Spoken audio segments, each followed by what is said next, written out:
Coming up on Global Business, over half of the world's leading enterprises will participate in the 6th China International Import Expo next week in Shanghai, the first complete return to in-person expo. The Bank of England keeps its interest rate on hold for a second successive meeting as Britain battles stubbornly high inflation and weak economic growth. And leading minds in the artificial intelligence industry from all over the world gather in the UK to discuss the extreme risks posed by the cutting-edge technology hosted by AI. From Citizen headquarters here in Beijing, this is Global Business. I'm Zheng Junfeng. Let's start with the 6th China International Import Expo, which will be held from November the 5th to 8th to 10th in Shanghai. Preparations for the event have entered the final stages this week. This year's expo will be the first complete return to in-person exhibitions since the outbreak of COVID-19 and will see record attendance by the world's top companies. According to China's Ministry of Commerce, 289 of the world's top 500 and industrial leading enterprises will participate. More than 3,400 exhibitors from 128 countries and regions have registered to attend the event, marking a return to the pre-pandemic level. Cuba's Prime Minister Manuel Marcelo Cruz has begun a week-long official visit to China. Marcelo's first stop is Shanghai, where he is expected to attend the China International Import Expo on Sunday. Cheng Tong reports. We are right here at the Shanghai Pudong International Airport, and as you can see, the 6th China International Import Expo is coming. And the Cuba Prime Minister is the first high-level political figure to arrive in Shanghai ahead of the expo, which will officially kick off on November 5th. Over the past years, Cuba companies have been actively attending the expo. For example, in 2019, Cuba and China signed over 10 deals at the expo, hoping to bring more Cuban lobsters and seafood to the China market. And of course, Cuba became a participating country of the Belt and Road Initiative since 2018. And since then, China and Cuba have been cooperating in fields such as infrastructure, renewable energy, healthcare, and education.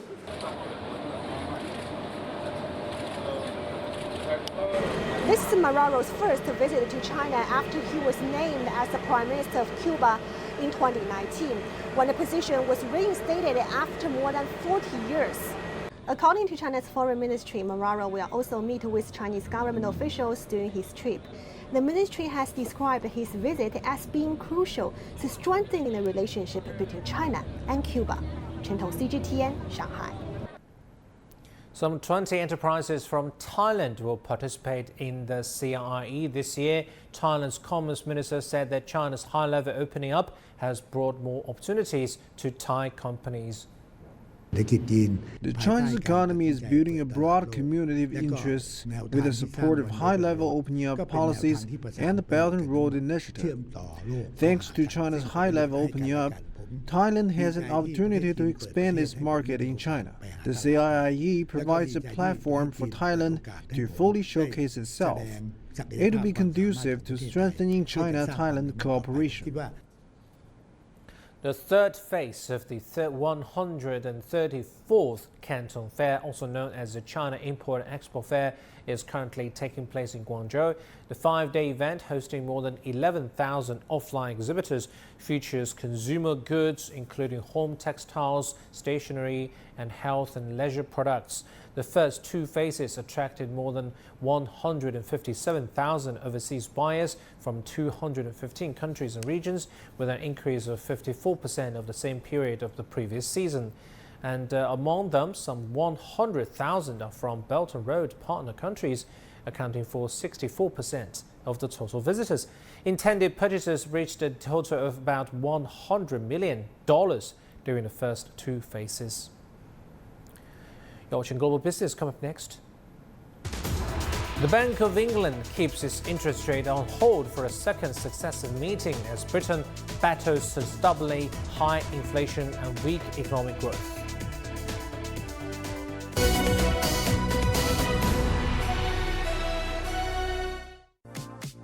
The CIIE is back in full force with reinvigorated vitality. Bienvenidos a China, bienvenidos a Shanghai. Et venez découvrir les produits de qualité du monde entier. China is committed to opening wider and embracing the world. مع منصة لعقد صفقات وتكوين صداقات. Splaczaja strony i kultury, zbliżaja cywilizacji. Carrying on the Silk Road spirit and building prosperity together. Join us for our special coverage of the 6th CIIE, only on CGTN.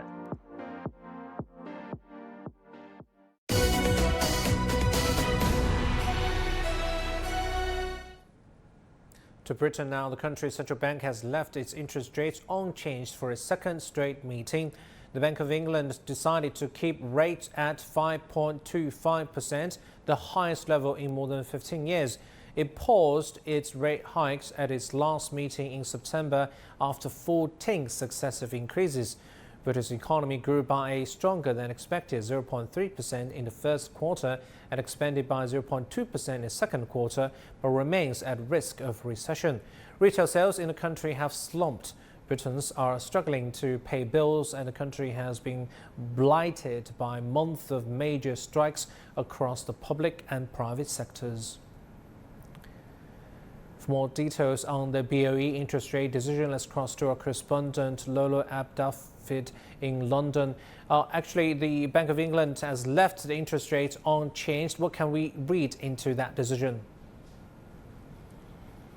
Well, I think the phrase that you did not refer to, which has become very, very common here in the UK, is the cost of living crisis. And that's what behind probably why the UK government has decided to keep why the Bank of England and the Monetary Policy Committee has decided to keep the rate held at 5.25%. Now, there are lots of things troubling the Bank of England, and of course, because of that, troubling the UK government as well.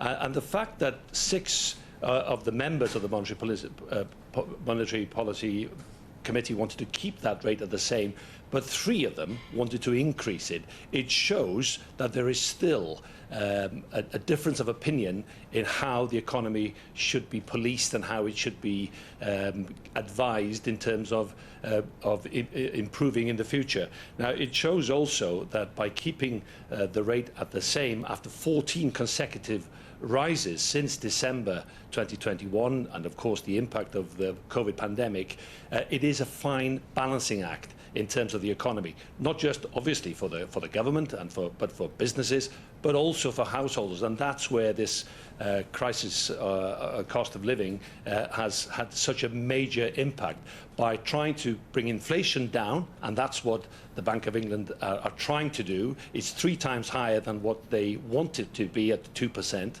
So they want to try and maintain pricing, not to try and overcook the economy. That people spend less. Because of that, the price rises will be less as well. But of course, it means that it's keeping that economy pretty stagnant. Not in a recession at all, according to the Bank of England, but it's still not seen as healthy. Yolo, you mentioned about cost of living crisis. How do families there in Britain fare with it, deal with it, and how do businesses deal with it? Well, that's what's difficult, and that's where the inflation and the high cost of energy prices over the last year, food prices have gone up, the cost of goods have gone up, and this follows, of course, after the COVID pandemic, but also other factors internationally like the Russia-Ukraine war, possibly now also another conflict in the Middle East. So these are having a direct impact, and possibly also the fact that the British economy still hasn't been galvanised after the Brexit vote and the decision to leave the European Union. But it means that whether you're trying to please the saver or the borrower, it's having a major impact on mortgage payments and people who have those fixed rates for 2 years. More than half the families who had a mortgage saw an increase earlier this year. That's had an amazing impact on the kind of disposable income that most people have. And politically as well. It will be an election year next year. Now, if the prediction for lower growths does not mean that the economy is getting stronger, but at least it's not getting worse at the moment, but it's not getting stronger, then that will have political repercussions for the Conservative government that's been in power for 13 years and the Labour Party here in the UK, who are hoping for an election next year, the sooner the better, because they will be fighting on the economy as well as on a host of other things that haven't gone particularly well in Britain over the last few years. See what happens. Thank you so much. That's Yolo Abdafet for us in London. As a cost of living crisis, as mentioned by our reporter Yolo just now, increases in the UK, families with young children are particularly hard hit as rising prices of napkins and formula put extra pressure on monthly incomes. But a charity in London, formed in the wake of the Grenfell Tower tragedy, is taking action to support the local community. Catherine Drew has a story. And as the winter is approaching and we know people will get huge energy bills, we know the demand on our services will at least triple. Sami Badani, founder of the wellbeing charity The Space, is checking on stock. The charity was formed in the wake of the Grenfell Tower tragedy, the apartment block fire that killed 72 people in 2017 and left a community traumatised. But it's grown considerably since then, helping thousands of people through community activities, outreach and counselling. Nearly 2 years ago, it launched its first baby bank. I think we've got a huge national crisis where the most vulnerable people in our community, we're talking about babies from birth to the age of 5, have the worst start in life because of the cost of living crisis. This baby bank helps around 500 families a week across 4 London boroughs, but say requests for their services are coming in from across London. And as winter approaches, they expect to see many more families in need. Between 218 300 from... This local resident, who did not want to be identified, said the cost of nappies and formula for her newborn and 18-month-old cost around $365 a month, putting the family under huge pressure. For many, the baby bank is a lifeline. Because if I haven't got nappies for her, or milk, she's obviously got food, I make sure she's got food. But if she hasn't got nappies or milk, or when she's running out of clothes and her clothes start getting short for her, I start panicking because I'll buy her stuff, but then I can't keep doing that and on top of everything else. So when I haven't got it, I start panicking. I love this place because they're so friendly and they help you. They help you. Charities say the cost of baby formula was rising before global shocks prompted widespread increases.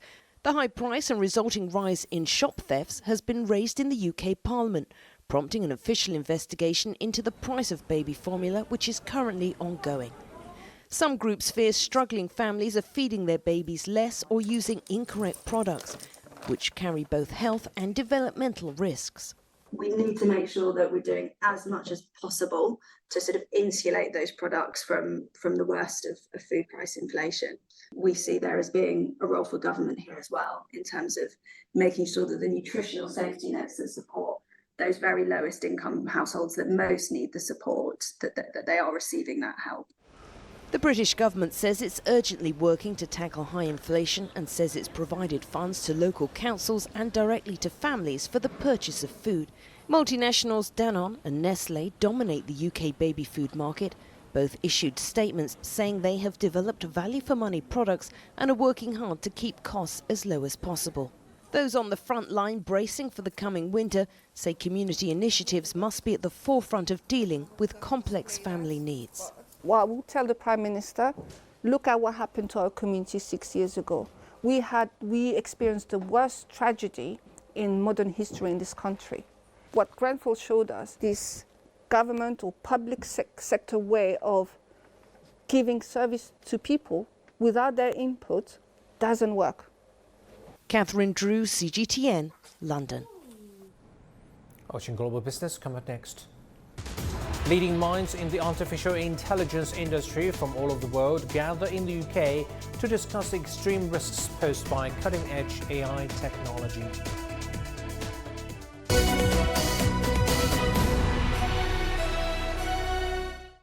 Join us in San Francisco on November 14th through 16th for the most influential meeting of the world's leaders and business executives in the Asia Pacific.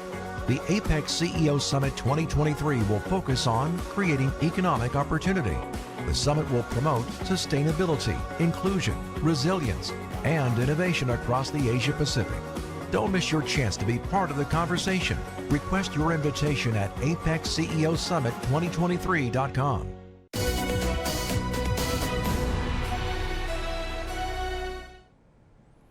Digital officials, tech company leaders and researchers have converged at the Bletchley Park outside London to discuss the risks posed by cutting-edge artificial intelligence. On Wednesday, leading AI countries, including China and the US, agreed to the Bletchley Declaration, calling for a safer and more responsible development of artificial intelligence. And Chinese representative to the summit said it wanted to work with international partners to manage the oversight of AI. John Beaver has the details. Yeah, so this summit has been looking at what is known as frontier AI. So this is AI of the future, and this is what people are concerned about. They are trying to establish what the risks could be and how they can mitigate to stop them. So this declaration acknowledges that there is the potential for serious, even catastrophic harm, either deliberate or unintentional. So this really is the world trying to catch up to say that they realise that AI, as well as offering huge potential benefits, could also create problems. We could have AI being used by so-called bad actors, by hackers, by terrorists in order to maybe spread misinformation, for one example that's been highlighted here. So this declaration is very much focused on international collaboration, the community coming together, everyone realizing that AI isn't constrained by national boundaries. So this needs to be a global solution to what some are worried could be a global problem. As you mentioned, China are very present here as well today. The Chinese representative said that AI governance was a common task faced by humanity. China is willing to enhance dialogue and communication in AI safety with all sides, contributing to an international mechanism with broad participation and governance framework based on wide consensus, delivering benefits to the people and building a community with a shared future for mankind. So very much international collaboration, very much something that's being focused on here. For more discussion on AI safety, we're joined by Gai Ke, professor at School of Cyberspace, Science and Technology of Beijing Institute of Technology. Thank you for joining us, Professor Gai. And on Wednesday, leading AI countries, including China and the United States, agreed to the Bletchley Declaration. They call for safer and more responsive development of AI. What risks does cutting-edge artificial intelligence pose to us? Thank you, Jifeng. I think it causes a lot of security and privacy concerns from other technical or social perspectives. If we address the technical side, there are a few known risks. First, abusing AI may cause the broadcast of improper information. AI applications may provide their users with wrong information, which results in misleads. Second, hackers may make good use of AI, such as learning, attack knowledge and skills. Third, AI solutions have broad privacy concerns. Sensitive information may be used by unwanted parties. Finally, I want to mention that AI development highly depends on a large amount of data. So the ownership of those data, as well as the control rights, are hardly identified and governed. Thank you. Which countries, in your knowledge, have established legal frameworks or regulations on AI development? Well, as I know, lots of attempts have been made by different countries. For example, European Union issued AI Act for AI governance and preventing potential risks 1 year ago. The United States launched a blueprint for an AI Bill of Rights, which covers a number of crucial principles of developing AI, like security, adaptability, and privacy. Our country has also made a lot of efforts on AI governance. in recent years, a regulation on generative AI services have been issued by our country this year. This is the first law and regulation concerning generative AI all over the world. We can say currently a legal framework or regulations on AI development is still at its early stage. We can say we can look forward to seeing more laws and regulations on AI in the future. Despite all these concerns, we have seen the benefits of AI applications in industrialization. We'll see those automation, robotic arms working, and also digitalization, these applications in our daily lives using AI. How can countries or industries balance the benefits and risks brought by AI? Well, I think it's a very interesting topic. I want to highlight 2 points. On one hand, I believe that we shall strengthen the governance of AI. For example, we need to clarify the scope of the contents generated by AI and make a clear boundary. The fake news and the wrong information created by AI shall be avoided. It means that we shall align AI with humans' philosophy in order to address the content governance. On the other hand, we need to further strengthen the copyright protection on those AI models, data, and the contents. Security and privacy concerns shall be fully addressed in the future. We need to avoid privacy abusing, prevent a commercial large model from unexpected usage and infringement. We need to seek proper technical solutions to solving the issue for model or data authentication and trace. Thanks. Thank you so much for your insight. That's Professor Gai Keke at the School of Cyberspace, Science and Technology of Beijing Institute of Technology. Artificial intelligence is enabling the drug industry to develop a more quantitative and predictive understanding of the actions of biological systems. CGTN speak to Insilico's Alex Zavorongkov for more details. Take a listen. AI is reshaping and revolutionizing the drug discovery process. Alex Zavorongkov, speaking to me from his robot-powered lab in China, is the founder of Insilico, an international AI-driven biotech company. So usually you start with the disease modeling. You try to understand why the disease happens, what is driving it, and what are the key primary driving factors behind the disease. And understanding the structure of the protein is extremely important because you can find a way to stop it. You can find a way to inhibit it, to make it lose its function, either by creating a small molecule drug that will get into the active site of this machine and disable it, or an antibody that would do the same thing. Alex's own expertise in biotechnology and biophysics has helped to streamline Insilico's drug discovery process that covers all phases using generative AI systems. One step requires Google DeepMind's AlphaFold protein structure program. We created a pipeline that pretty much covered all the steps of pharmaceutical R&D, but managed to automate everything that could have been automatable. The pipeline, I think that it's one of a kind. In addition to utilizing it ourselves, we have broken it up into 3 pieces. One piece is called Biology 42, and it allows you to identify protein targets very efficiently and very quickly. And our second platform is called Chemistry 42.